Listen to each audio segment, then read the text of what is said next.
નમસ્કાર દર્શક મિત્રો, નિખરતા ગુજરાત ન્યૂઝમાં આપનું સ્વાગત છે।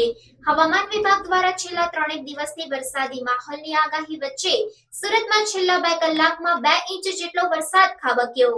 હવામાન વિભાગ દ્વારા છેલ્લા 3 દિવસથી વરસાદી માહોલની આગાહી કરવામાં આવી રહી હતી। ખાસ કરીને દક્ષિણ ગુજરાતમાં ભારે વરસાદ વરસવાની આગાહી હતી, જે મુજબ જ અત્યારે માહોલ બની ગયો છે। શહેરભરમાં વરસાદી ઝાપટા શરૂ થઈ ગયા છે, ત્યારે સુરતમાં છેલ્લા 2 કલાકમાં 2 ઇંચ જેટલો વરસાદ ખાબક્યો છે।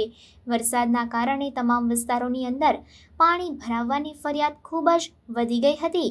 કાદર શાહની નાળ અને સંગ્રામપુરા વિસ્તારમાં પાણી ભરાઈ ગયા હતા। તેને કારણે શાળાના 700 થી 800 બાળકો ફસાઈ ગયા હતા। શાળા છૂટવાના સમયે જ વરસાદ વરસતા સમગ્ર વિસ્તારની અંદર 3 ફૂટ કરતાં વધારે પાણી ભરાઈ જતા બાળકો ફસાઈ ગયા હતા। જો કે ફાયર વિભાગે સમયસર રેસ્ક્યુ હાથ ધરીને બાળકોને સલામત સ્થળે ખસેડવાની કામગીરી હાથ ધરી હતી।